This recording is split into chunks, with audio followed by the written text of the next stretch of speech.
How does Ed Mylett manage to be as successful and hardworking as he is? Today we're going to go over 4 tips that you can also apply that he uses to be as successful as he is. So the first one would be concentrating and always doing one more of everything that you want to do.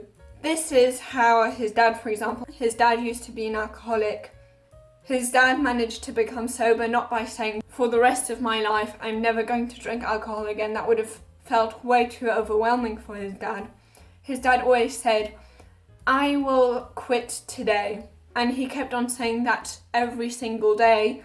And that's how he then finally managed to become sober. And it's not only Ed Mylett and his dad that emphasize how important it is to always try to do one more and only concentrate on the present. Especially lots of ultra endurance athletes and Navy SEALs such as Chad Wright and James Lawrence say that being present and only focusing on what's next and forgetting about all the miles you still have to run is what stops them from being overwhelmed and what helps them to actually leave their comfort zone.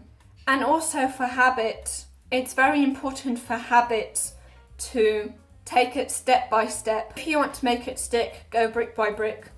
And also for the best method of practicing, deliberate practice, trying to always do one more, trying to always work on one weakness of yours is extremely important.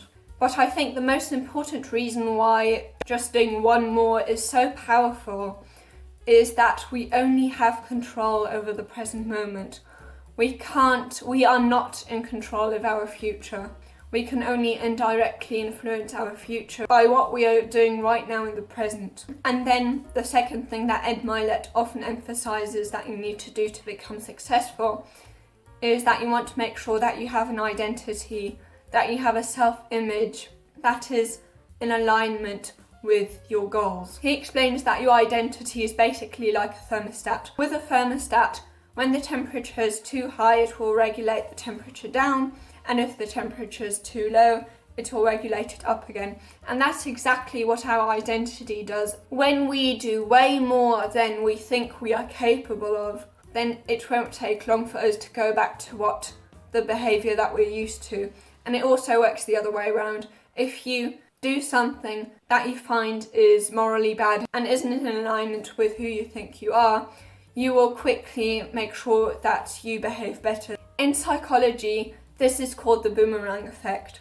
So there was one study that shows how much this actually can change our behaviour. In this study, they tried to make people consume less energy.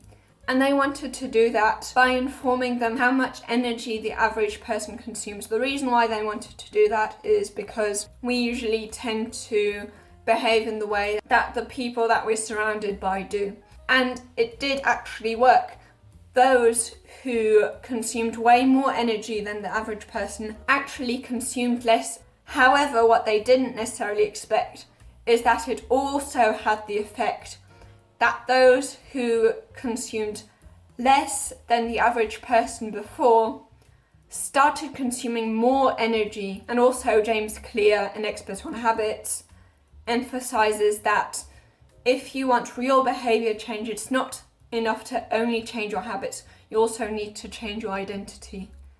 And then the third tip that will help you not sacrifice your happiness in order to be successful is what Ed Mylett calls blissful dissatisfaction. Now, with high achievers, the reason why they're so miserable is that many of them don't allow themselves to be happy because they think that that will undermine their drive. Blissful dissatisfaction, he always compares it to eating steak. Now, I don't necessarily like steak too much, so I'm going to go with chocolate. If you have a piece of chocolate, you feel really happy. But you also don't feel like you're satisfied. What you feel is, this chocolate tastes so good, I want more of it. And this is basically what Ed Mylett calls blissful dissatisfaction. Now, of course, yes, it does sound like an addiction.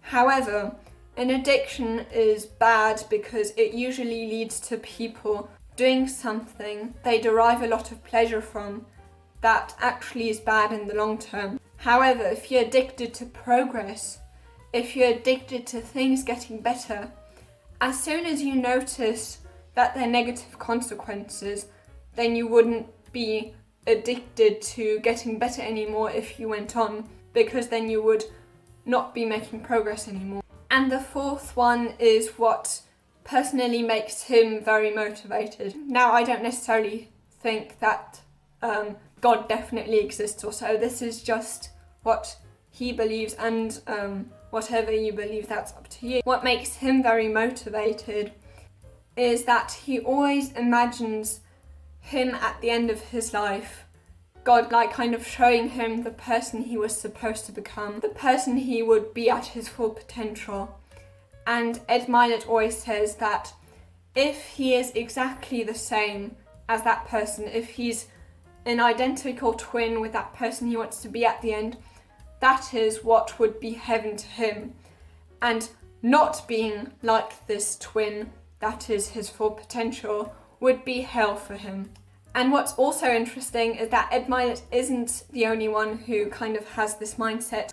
David Goggins, who's without a doubt one of the most disciplined people in the world, he also has something similar, but he doesn't necessarily describe it as a twin. He basically says that at the end of his life, when God shows him not the twin, but a list of all the things he was supposed to have done at his full potential, all the things that he was meant and made to do, he definitely wants to make sure that when he sees that list, he isn't like, I'm sorry, but that's not me, but that he wants to make sure that he actually is what he would have been able to do at his full potential. Now, as I've already said, I don't think that the religious aspect of this is what makes it so powerful. I just think that what makes it so powerful is thinking who you want to become at the end of your life and making sure that you work towards that. Now, if you want to know life lessons from Tom Villieu, then you can watch this video here.